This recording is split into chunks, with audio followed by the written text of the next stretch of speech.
This is about good and evil, about civilization and barbarism. Hello guys, welcome once again to Think Tank TV. Now, the truth about this current situation of things between Israel and Hamas is actually unveiling by the day.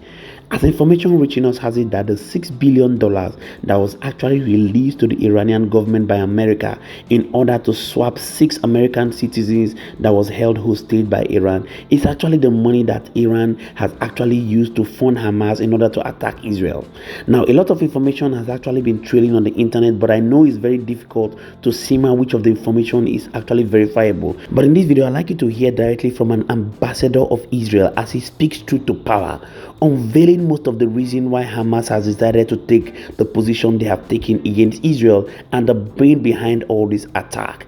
In his word, he said this is not about Christian versus Islam, but it's about good versus evil. I'd love you to listen to the details for yourself because this information is very insightful. Do well to also hit the comment section. Let's get to know what your thinking is about the current situation in Israel, and we're going to be continually here to serve you. My name is Moses, and this is Think Tank TV. This is about good and evil.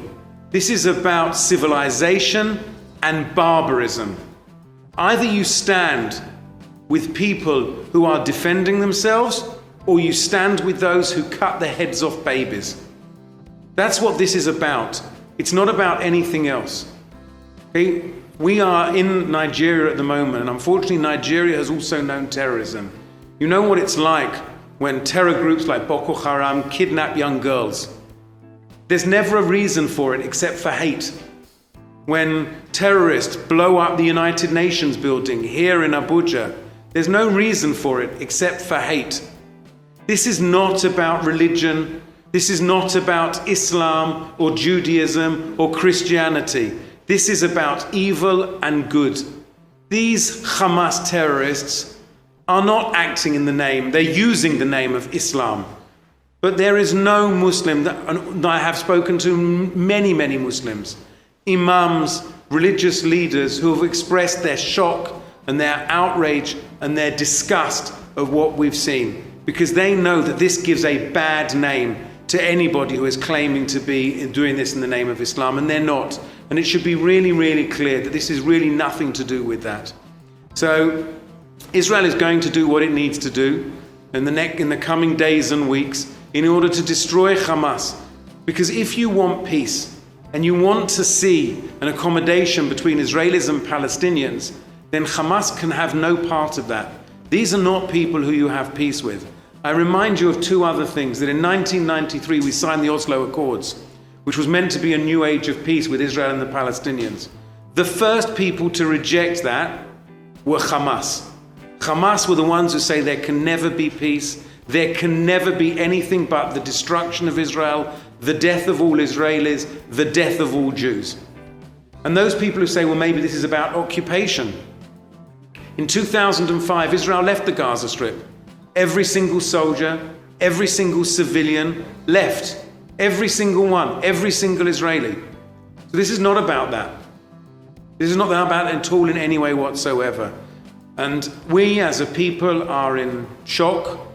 We are in mourning.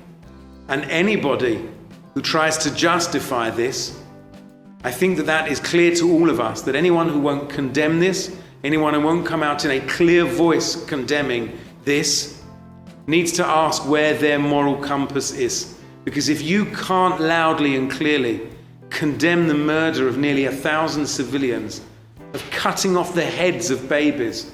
There was a music festival that was taking place in the south there. A music festival. Okay, a great music festival where young people, teenagers were partying. And along came Hamas and gunned them down. Over 260 young partygoers were murdered in the middle of a party. There are reports of these terrorists raping women in front of their boyfriends and then killing them all. This was deliberate massacre on a mass scale, and it's important that you all understand that, and it's important that we understand that this is what we've been dealing with. I'm going to take some questions if people have got questions on this, and then I would like to show you some pictures. Before we go on to the questions, I am going to show, again, I ask you not to show your cameras at this yet. We're about to show you some pictures. These are incredibly disturbing pictures, and I need you to understand, you can look away, but I would encourage you not. These are people who were gunned down in the street. Can you press play? We can provide you with, we will choose which pictures because I don't want them all going out. Okay, some of them have been blurred, but some of them haven't.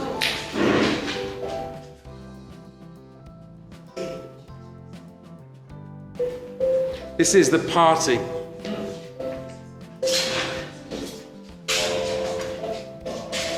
It's a bus stop. Old women, Holocaust survivors waiting at a bus stop. One of the babies. Okay. I think it's very difficult, I understand, to see those pictures. And if I tell you, we haven't shown you the worst. We haven't shown you even close to the worst. Some of the things that I have seen in the last 48 hours, I will never recover from that. I will see those every night when I go to sleep, probably for the rest of my life. They are the most horrific pictures I have ever seen. And I will tell you that they remind me of the darkest days of even the Holocaust, some of the things that were done. Okay, when we talk about Hamas, these things we haven't seen since ISIS. Okay, Hamas is ISIS. You have to understand that. Hamas is ISIS. That's who they are, and that's how we have to treat them. I'm open for questions. Everyone will get to, I will answer every question.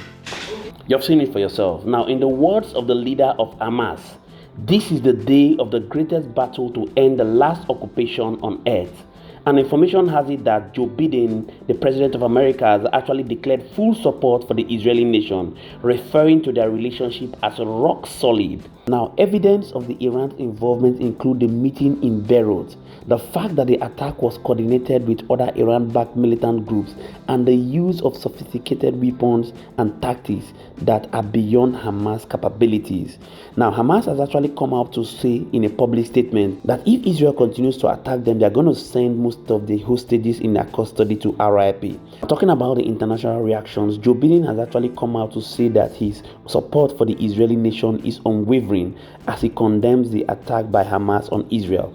Do well to hit the comment section. Let's get to know what your thinking is about the current situation in Israel, and we shall continually be here to serve you. My name again is Moses, and this is Think Tank TV. Thank you so much to all our viewers and returning subscribers. We do not take it lightly. See you on our next program. Bye for now.